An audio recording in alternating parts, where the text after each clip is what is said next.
नमस्कार, संसद टीवी की इस विशेष प्रस्तुति में आपका स्वागत है। मैं हूं नरेंद्र सिंह। हमारा देश आज़ादी की 75वीं सालगिरह के तौर पर अमृत महोत्सव मना रहा है। इस विशेष कार्यक्रम के जरिए आइए डालते हैं नजर देश विदेश में होने वाले विभिन्न कार्यक्रमों पर।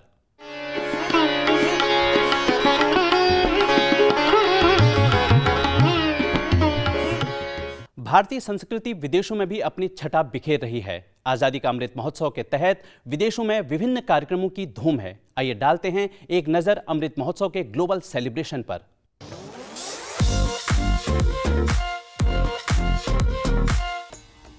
दुनिया भर में आजादी का अमृत महोत्सव का समारोह लगातार जारी है। इसी सिलसिले को आगे बढ़ाते हुए इतावली संग्रहालयों में भारतीय कला का शानदार प्रदर्शन किया जा रहा है। मिलान के ट्यूरिन स्थित 3 ऐतिहासिक कला संग्रहालयों में भारतीय समकालीन कला प्रदर्शनी का उद्घाटन किया गया। इस अवसर पर भारत के 55 कलाकारों की लगभग 300 कृतियों का प्रदर्शन किया गया। समकालीन कला प्रदर्शनी आर्ट सिमा मेले का हिस्सा होगी और इसे MAO पलाजो मदामा और एकेडमिया में प्रदर्शित किया जाएगा। ये प्रदर्शनी 1 महीने तक आयोजित की जाएगी। आजादी के 75 साल पूरे होने के जश्न में विश्व के अनेक देश शामिल हैं। भूटान भी उन्हीं देशों में से एक है। भारतीय दूतावास और पर्यटन मंत्रालय ने मिलकर भारत के बौद्ध सर्किट के लिए वर्चुअल टूर का आयोजन किया है। इस सर्किट में भगवान बुद्ध से जुड़े कुल 8 स्थानों को दर्शाया गया है। बौद्ध सर्किट का वर्चुअल टूर भारत और भूटान के बीच सांस्कृतिक और आपसी सौहार्द का उत्सव है। वर्चुअल टूर का संचालन धर्माचार्य शांतम सेठ द्वारा किया जाएगा। इस कार्यक्रम में बोधगया, सारनाथ, कुशीनगर, श्रावस्ती, संकास्य, राजगीर और वैशाली की स्लाइड, लघु फिल्मों के साथ ही एक प्रस्तुति और संवादात्मक सत्र शामिल होगा। टूर में हिमाचल प्रदेश के रिवालसर भी शामिल होंगे। इंडियन एम्बेसी और भूटान फैशन कंसोर्शियम ने मिलकर फैशन शो का आयोजन किया। इस फैशन शो की थीम थी the Buddhism thread that ties India and Bhutan.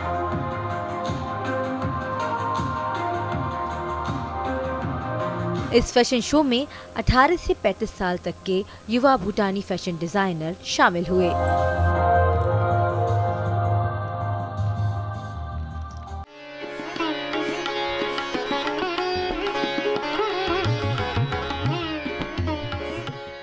देश भर में आजादी के अमृत महोत्सव की धूम है। सरकारी संस्थान हो या गैर सरकारी, स्कूल हो या कॉलेज, हर जगह अलग अलग तरह के कार्यक्रमों का आयोजन जारी है। देखते हैं बीते कुछ दिनों में देश भर में मनाए गए कुछ कार्यक्रमों की झलकियां।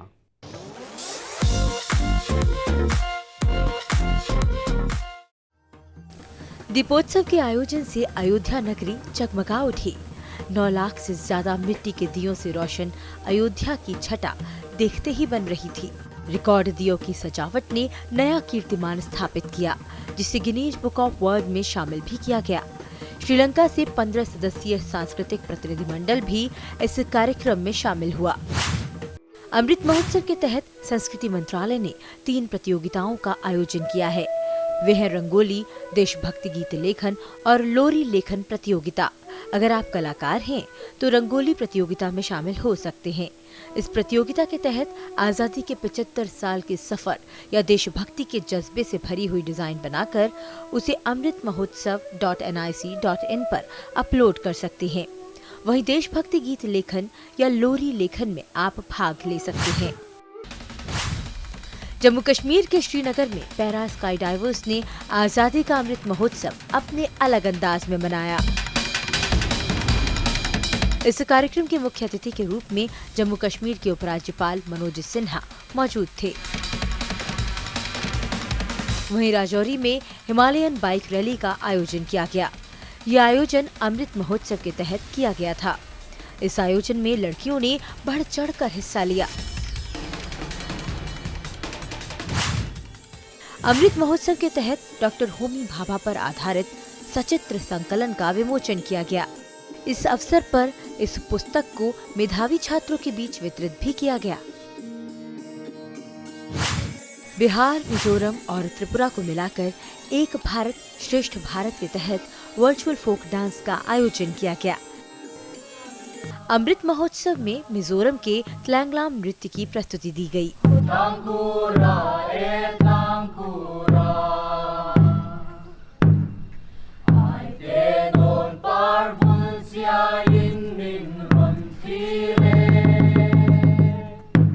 त्लैंगलाम नृत्य मिजोरम के लोकप्रिय नृत्यों में से एक है। पुरुष और स्त्री दोनों ही इस नृत्य में भाग लेते हैं। ये एक सामूहिक नृत्य है और लोक परिधान पहनकर इस नृत्य में भाग लिया जाता है।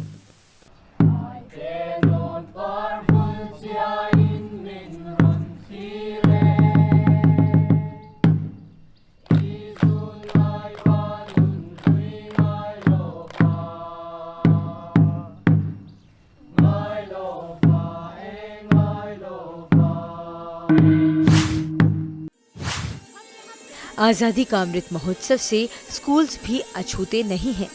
स्कूलों में देशभक्ति के जज्बे से भरपूर रंग बिरंगे कार्यक्रमों की धूम है।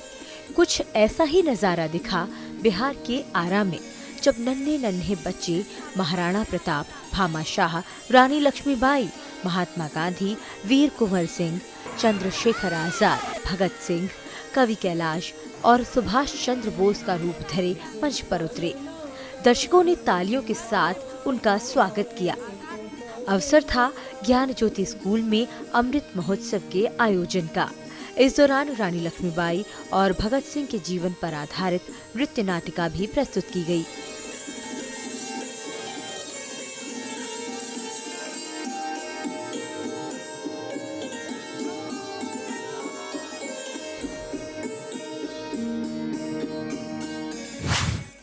हम सभी आजाद और प्रगतिशील भारत के 75 वर्ष और यहाँ की संस्कृति और उपलब्धियों के लिए आजादी का अमृत महोत्सव मना रहे हैं। इसी के तहत पूर्वोत्तर भारत की समृद्ध विरासत का जश्न भी मनाया गया।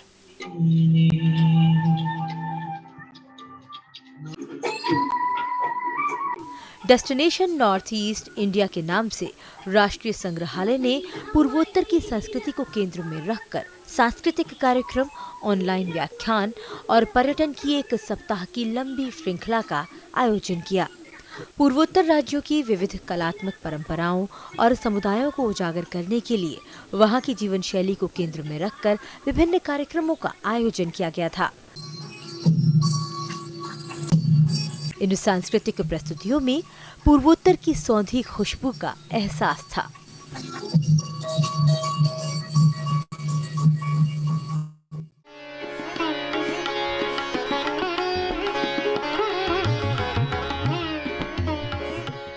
आइए अब आपको लिए चलते हैं वाराणसी, जहां संगीत है, नृत्य है, गायन है और है भारतीय संस्कृति का संगम। पिछले दिनों सांस्कृतिक नगरी वाराणसी अमृत स्वरधारा से गूंज उठी। मौका था 3 दिवसीय Amrit Swardhara festival of dance and music के आयोजन का। ये आयोजन संगीत नाटक अकादमी, संस्कृति मंत्रालय और भारत सरकार की ओर से वाराणसी में किया गया। कार्यक्रम का उद्घाटन संस्कृति राज्य मंत्री अर्जुन राम मेघवाल ने किया। कार्यक्रम की शुरुआत विश्व कल्याण के लिए वैदिक मंत्रोच्चारण के साथ हुई।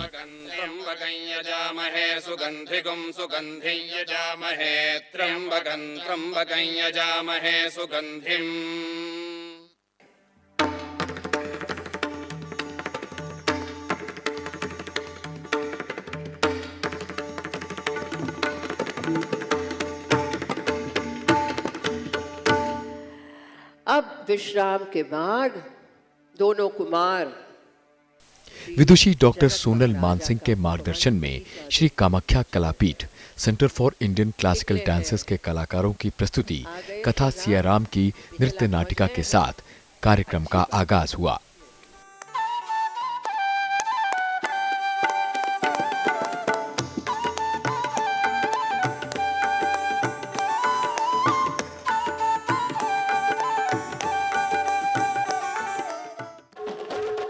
जवाहरलाल नेहरू मणिपुर डांस अकादमी इम्फाल की ओर से मणिपुर की पुंगचोलम, रास और ढोल चोलम नृत्यों की प्रस्तुति दी गई।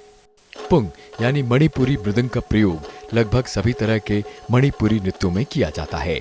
पुंगचोलम ऊर्जा से भरा नृत्य है जो पुरुषों द्वारा किया जाता है।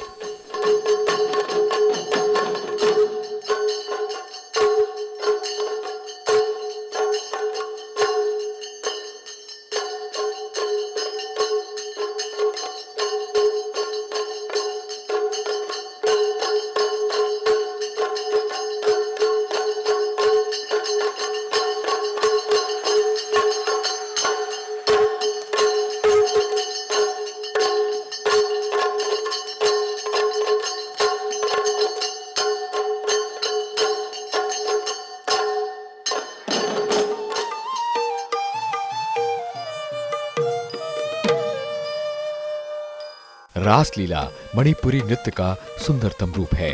इसके अंतर्गत मणिपुर में 5 लीलाओं का प्रचलन है। अमृत स्वरधारा के मंच पर बसंत रासलीला की प्रस्तुति ने समा बांध दिया।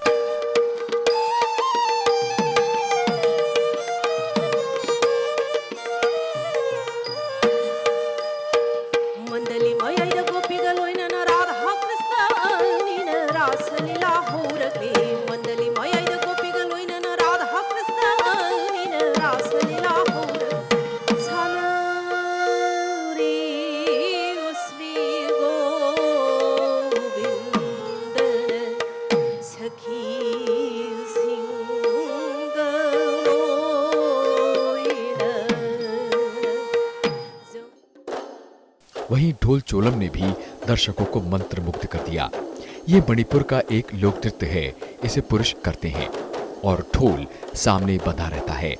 नर्तक एक दूसरे के साथ मिलकर छलांग लगाने और गोल घूमने के साथ वाद्य यंत्र बजाते हैं।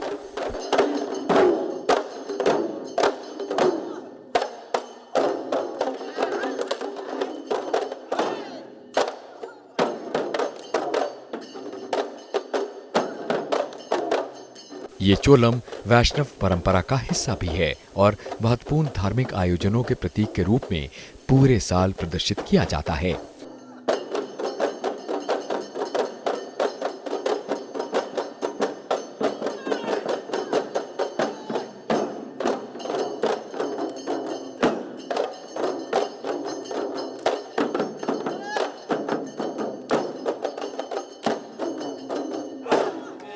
अमृत स्वरधारा के दूसरे दिन कला क्षेत्र फाउंडेशन चेन्नई तमिलनाडु ने वीरा सुधेंद्रम पेश किया।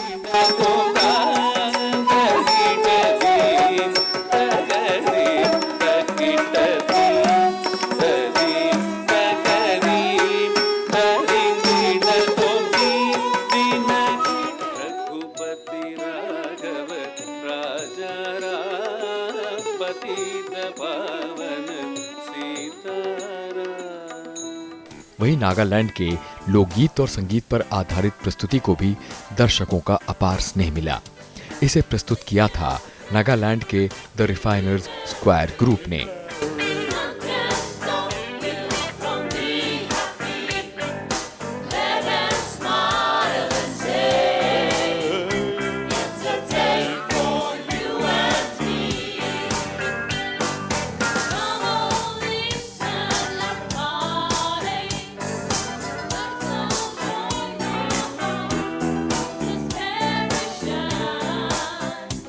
क्या भारत की ऐसी महिमा वर्णन करूं मैं 100 बार। कार्यक्रम के तीसरे और आखिरी दिन मुक्ति गाथा के माध्यम से भारत के स्वतंत्रता संघर्ष की मंच पर सजीव प्रस्तुति हुई। देश की रक्षा करिबे को आतुर प्राण छाव 100 बार। मंगल पांडे अमर सपूत के आज अमर दस्तान सुना। बैरकपुर में रहे न सिपाही बहुत रहे न बलवान सुना। एक दिन बोलन मंगल पांडे न छोड़ब आपन धर्म सुना। एक हाथ बंदूक लेने अरे एक लेने तलवार सुना। अरे बोलन सब सिपाही से अब आवा हमरे साथ सुना। शास्त्रीय संगीत और सामूहिक नृत्य की प्रस्तुतियों ने दर्शकों को अंत तक बांधे रखा।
कार्यक्रम में रुकेंगे छोटे से ब्रेक के लिए।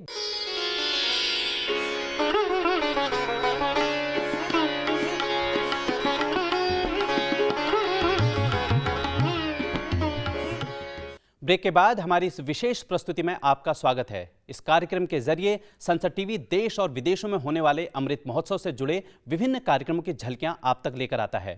साथ ही आजादी के बाद देश में हुए बड़े बदलावों को भी आप तक पहुंचाता है।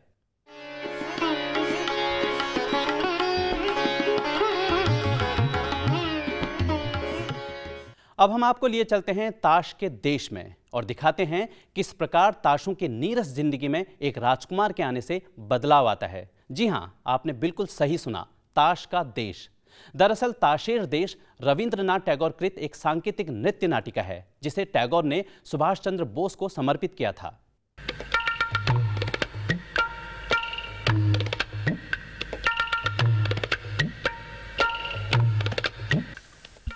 यह है ताशेर देश यानी ताशों का देश। यहाँ के कार्ड्स यानी पत्तों की जिंदगी बड़ी ही नीरस है। ये नहीं जानते आजादी क्या चीज है।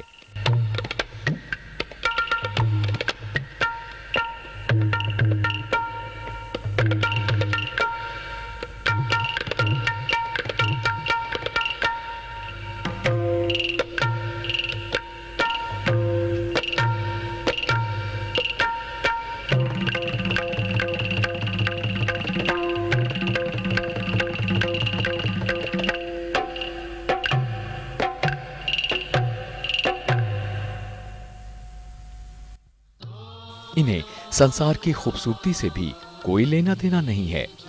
इस देश में एक दिन एक युवा राजकुमार भूले भटके पहुंच जाता है और फिर शुरू होता है सामाजिक जागृति और परिवर्तन का दौर।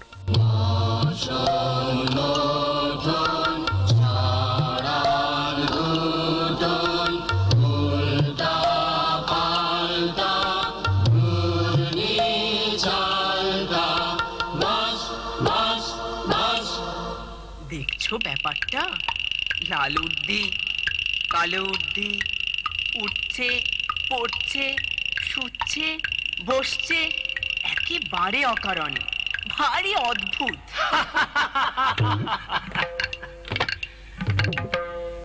दरअसल ये एक सिंबॉलिक ड्रामा है जिसे 1933 में रविंद्रनाथ टैगोर ने लिखा था। 1939 में इसे विस्तार दिया गया और फिर से लिखा गया। राजकुमार ने इन निर्जीव कार्ड्स को असल में जिंदगी का मतलब समझाया।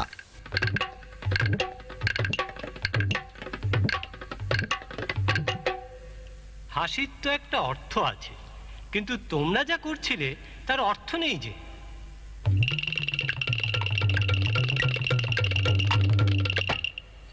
অর্থ? অর্থের কি দরকার? চাই নিয়ম। এটা বুঝতে পারো না? পাগল নাকি তোমরা? খাঁটি পাগল তো চেনা সহজ নয়, চিনলে কি করে? চাল চলন দেখে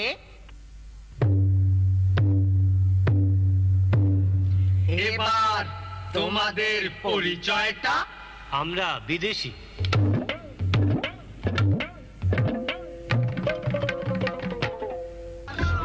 He smells strange flowers and sees unfamiliar birds. The rule of the whim appears to be manifested in his regimented kingdom. The courtiers, having removed their regulation attire, are unrecognizable. Everyone seems to be in the grip of a fervor of release. The queen too wants to break free from the deathly regimentation of the cards. She wants to forget the language of chains and lead a joyous life. The collapse of the card kingdom is complete. All ring in the new era with joyous singing. আজ তো কাজ করা দায় হয়েছে। Cards ने शुरू में तो राजकुमार का विरोध किया। धीरे धीरे राजकुमार की बातों ने फिर इन सभी का दिल जीत लिया। सबसे पहले राजकुमार की बातों में आने वाली ताश के देश की महिलाएं थीं। टैगोर ने इस व्यंग्य नाटिका को सामाजिक परिवर्तन को ध्यान में रखकर लिखा था। राजकुमार की बातों ने ताश के देश में नई क्रांति का सूत्रपात किया और फिर वहां के कार्ड्स एक नई आजाद आबोहवा को महसूस कर सके। पिछले दिनों रविंद्रनाथ टैगोर की इसी रचना पर आधारित नृत्य नाटिका की प्रस्तुति हुई।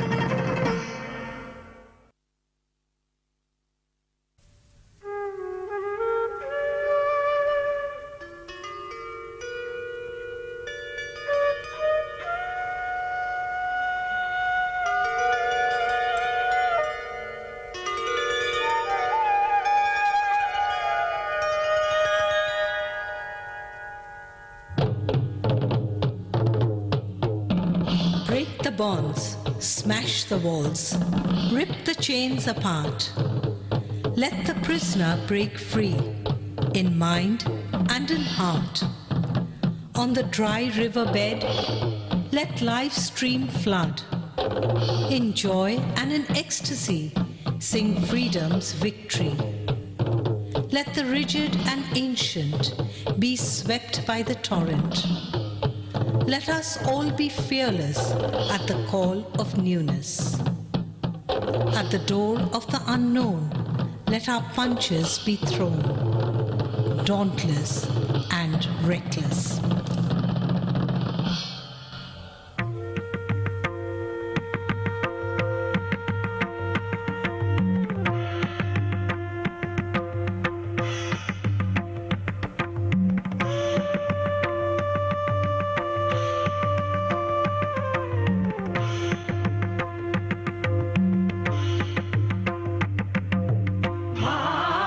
ताशेर देश नृत्य नाटिका को रविंद्रनाथ टैगोर ने सुभाष चंद्र बोस को समर्पित किया था। डांसर्स गिल्ड की इस प्रस्तुति के पहले सुभाष चंद्र बोस और रविंद्रनाथ टैगोर के अनोखे रिश्ते पर आधारित एक गोष्ठी का भी आयोजन किया गया। इसे आयोजित किया था ईस्टर्न जोनल कल्चरल सेंटर, संस्कृति मंत्रालय एवं भारत सरकार ने।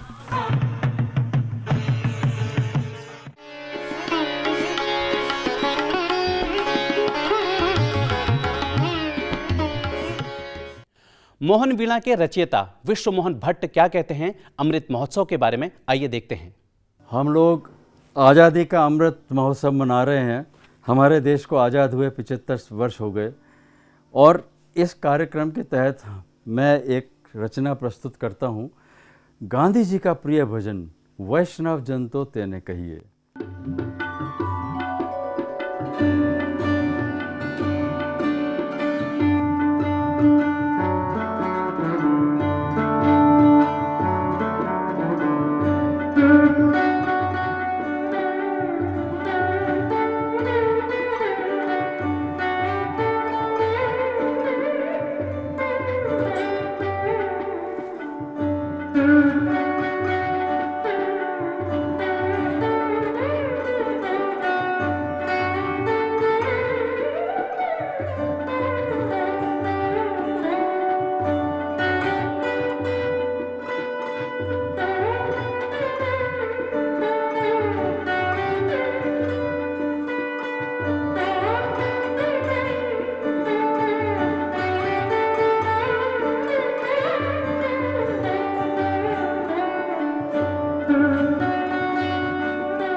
पिछले एपिसोड में सवाल पूछा गया था, राष्ट्रगीत वंदे मातरम किस उपन्यास से लिया गया है? सही जवाब है आनंद मठ, जिसे लिखा था बंकिम चंद्र चट्टोपाध्याय ने। आइए देखते हैं एक छोटी सी एवी इस उपन्यास के बारे में। सन्यासी आंदोलन और बंगाल अकाल की पृष्ठभूमि पर लिखी गई बंकिम चंद्र चट्टोपाध्याय की कालजयी कृति आनंद मठ वर्ष 1882 में प्रकाशित होते ही अपने कथानक के चलते बंगाल और धीरे धीरे समूचे भारतीय साहित्य और समाज पर छा गई। इस उपन्यास की क्रांतिकारी विचारधारा ने गुलाम बन चुके देश में सामाजिक और राजनीतिक चेतना को जागृत करने का काम किया। इसका प्रभाव इतना व्यापक था कि इसी उपन्यास का एक गीत वंदे मातरम आजादी के दीवानों का प्रेरणा गीत बन गया और देश की आजादी के बाद इसे राष्ट्रगीत का दर्जा प्राप्त हुआ। आनंद मठ के तब से अब तक न जाने कितनी भाषाओं में कितने संस्करण छप चुके हैं। चूँकि ये उपन्यास कॉपीराइट से मुक्त हो चुका है, इसीलिए लगभग हर बड़े प्रकाशक ने इसे छापा है। इस उपन्यास में साल 1770 से 1774 तक के बंगाल का चित्र खींचा गया है।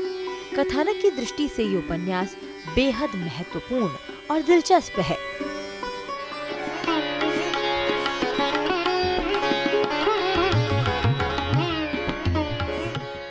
आप में से बहुत से दर्शकों ने इसका सही जवाब दिया है।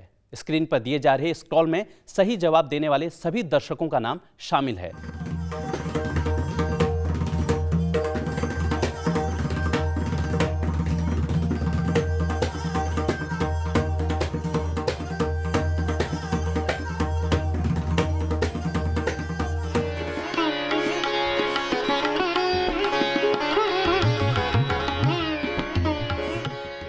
अब आज के सवाल की बारी है। राष्ट्रगान गाने के आदर्श अवधि क्या है?